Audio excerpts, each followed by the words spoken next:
But this is the thing I've realized is that in the early stages of transition, people really scrutinize your looks and how well nobody gives you any grace or patience for the time it takes to learn all of these things, man. Like when you're just starting out, you're clumsy, you're gonna make a million mistakes, but people don't give you that time. And there's so much to know, you know? Like makeup, there's so many looks you could put on smoky eye.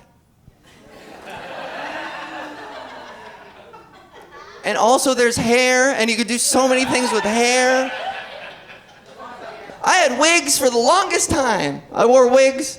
And I didn't care about upkeep or anything like that. I was just excited to grow my hair out to the point where I could like get rid of them, and I did in such a cathartic way. I burned them behind an elementary school.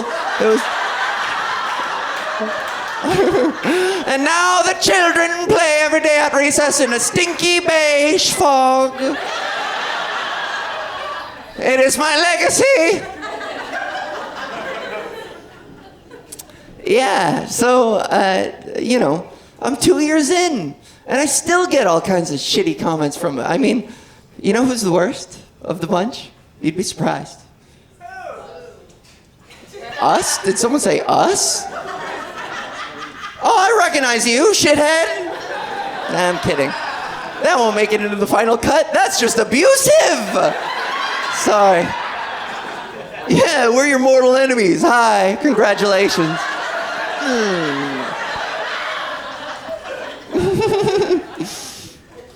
You'd be surprised who the worst ones of them are. Drag queens. Does that make sense to some of you? Because drag queens are they're so sassy and they have so many opinions that they have to be vocal about your fucking makeup. I would post a picture of myself 2 years in that I think is cute, that it's a glow up. I'm really proud of the progress I've made. I've been working so hard. I post a picture and all these comments underneath from these drag queens I've met that they're like, your eyebrows are haggard as shit. Your dress doesn't match your skirt, bitch. Your dress doesn't match your shoes. Your fucking hair's a mess. I'm like, I'm too.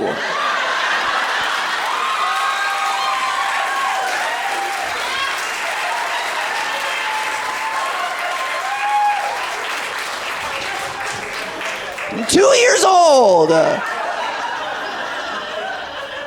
Come on, take it easy on me. You wouldn't go up to a 2-year-old in the park in a stroller and just be like, your onesie doesn't match your stroller. Is that Dora the Explorer, bitch? That's fucking a hack. What's going on with your eyebrows? And just kick it into a sandbox. And sashay away. 2 years old idiot.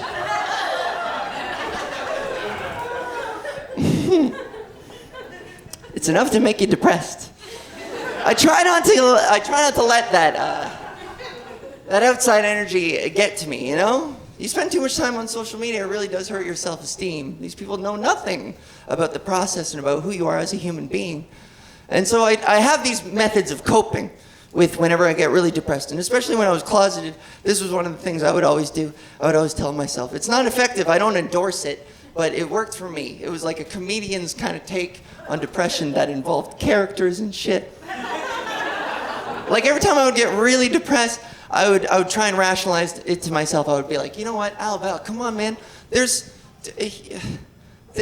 Depression is a first world, 21st century problem. It's almost a privilege to have depression because my fucking life isn't at risk. There were people 300 years ago with more immediate physical dangers that they had bigger fish to fry, you know? There wasn't a pirate captain who locked himself in his chambers that day, and his subordinate comes knocking on his door. He's like, "Yar, Blackbeard, yar! Blackbeard, we're going pillaging. You ought to come with." And Blackbeard opens the door just a crack, and he's like, "No."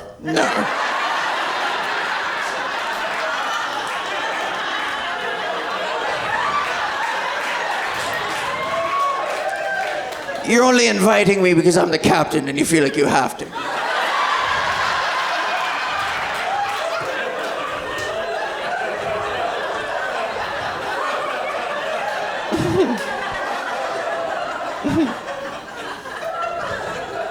Yo ho ho, and a bottle of Zoloft.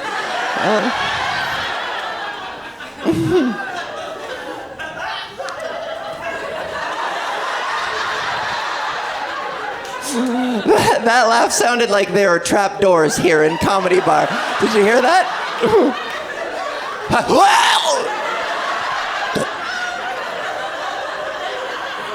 And he was never seen again.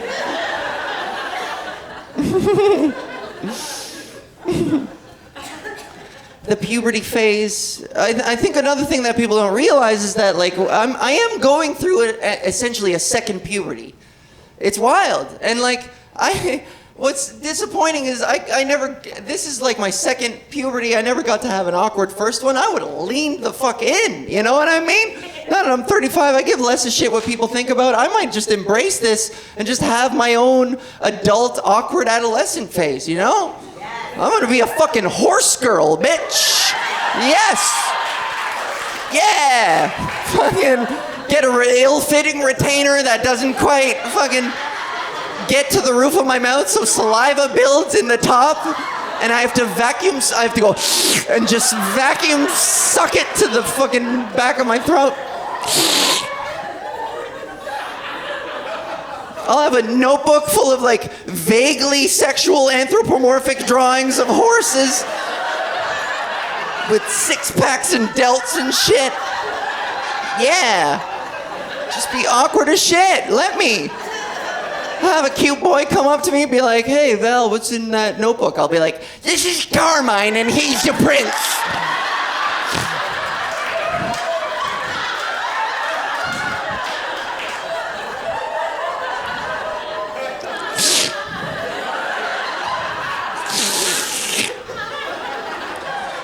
Carmine is betrothed to a princess from a faraway land, and I am but a simple farm girl from Toronto.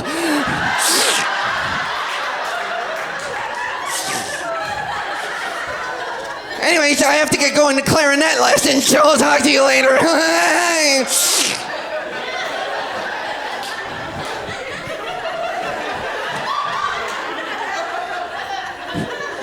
Fuck, where's the exit? Oh no.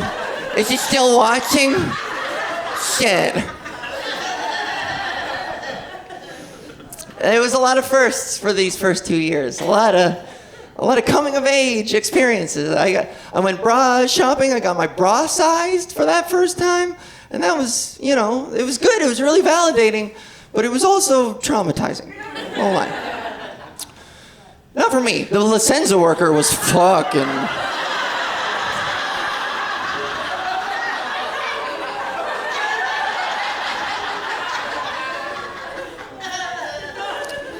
That's the thing at Licenza. I don't know if they warned her. I don't know how often people with my body type go in for a casual sizing at Licenza. I don't know how often UFC welterweight champions fucking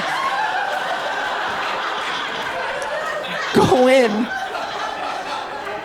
But it freaked her the fuck out. Because according to Licenza, I have the smallest boobs and the biggest rib cage in the world.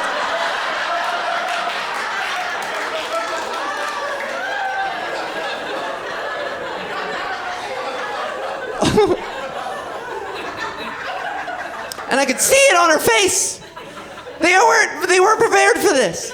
Because her face went white as a sheet. And she took a deep gulp. And she was like, oh, dear, I'm so sorry. I'm gonna have to go to the back.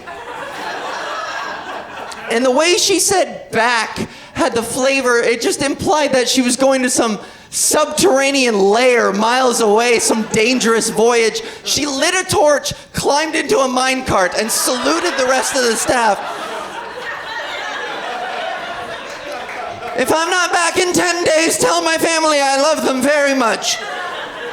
I'm gonna get a bra for this absolute unit of a woman.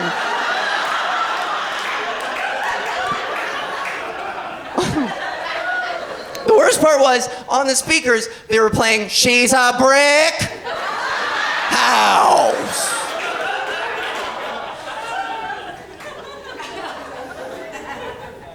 It was too much, man. Yeah. So that phase is mostly done. I still have days where I have to, where I boy mode. Does anyone know what that means? Yeah, trans women do this thing, especially in the early stages, where keeping up appearances and trying to present as femininely as possible to the public, it just takes so much effort and a lot of anxiety. So some days you just want to take a break from it and be like, fuck it, I'm growing out my beard, I'm wearing old baggy clothes, I'm boy moding today. You know what I mean? And it used to depress me a lot until I figured out a way to think of it differently. And now every time I boy mode, I feel like I'm this retired secret agent who's getting called back for one more job, just like every time I think I'm out, they fucking call me back, you know. But we need you, Agent Mulan.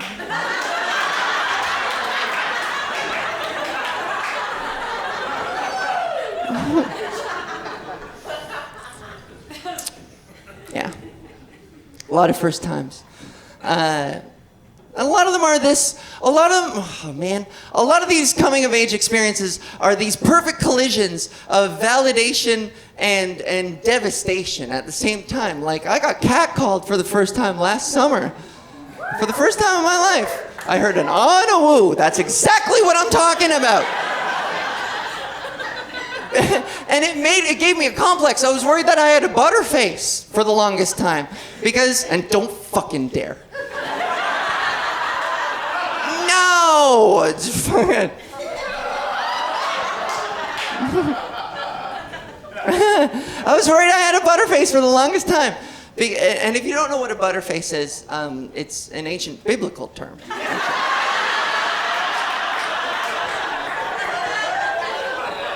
From Jesus himself. There's a line in the scripture, if you read it. He goes, yea, and her body was tight.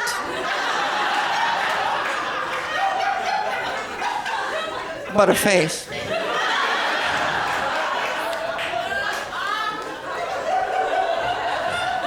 A reading from the book of John, 69, 24/7.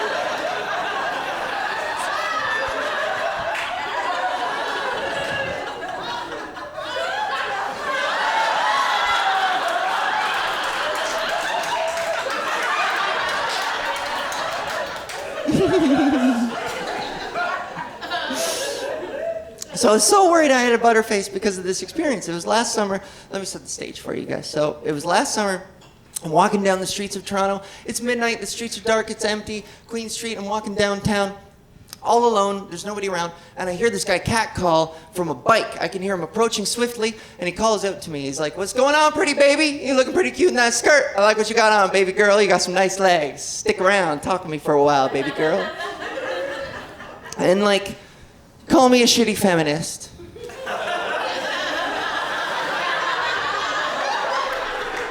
But I'm 2.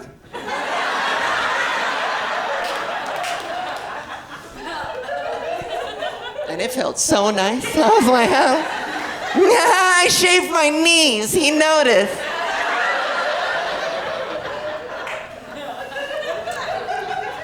And so I was so thrilled. I was thrilled at this novel experience, so validating. So like, it just kind of took over my body. I couldn't help myself. When he pulled up next to me, it sort of took over and I just shrieked it at him. I was like, thanks! And you hear it in my voice when I get excited. I fucking sound like Seinfeld. You know what I mean? This guy pulled up. I was like, this guy loves my knees. He wants to fuck. This guy wants to fuck. This guy loves how he thinks he wants smooth knees. Let's fuck. You got a basket in the front. You got a basket in the front. Let's fuck. You want a blowjob? I'll give you a blowjob. Smooth knees. Bring him back to my place. Have my roommate come in. Be like, who's fucking in here? And like, Kramer's here. Let's fuck. Let's fuck. It's a threesome.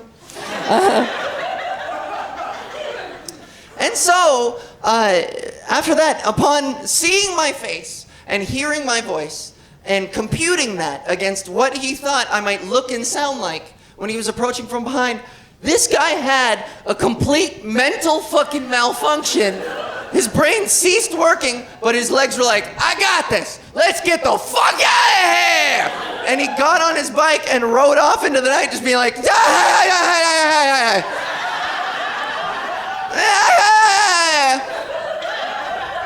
he got louder as he biked away. It reverberated off the walls, just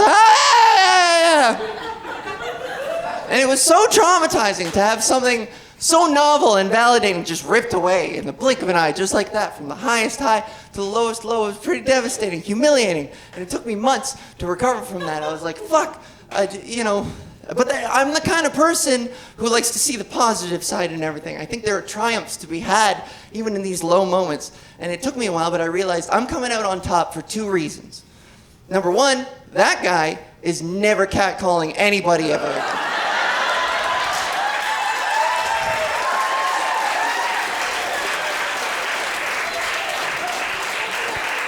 So, you're welcome, ladies. This face is out on the streets protecting you bitches. Do you realize that? Hit on this motherfucker, I dare you. Give me that dick.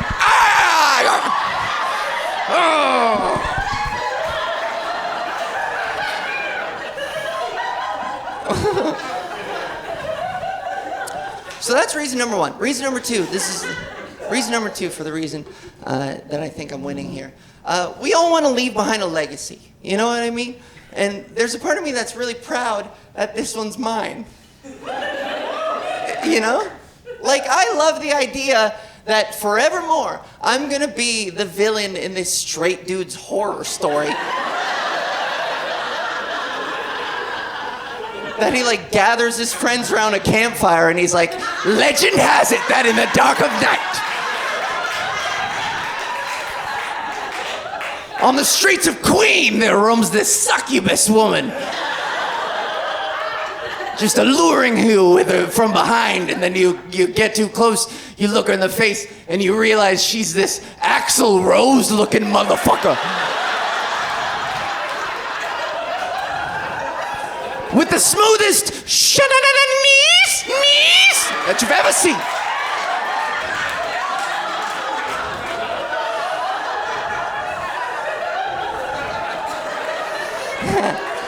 And now you're like half gay, but only from behind. Welcome to the jungle!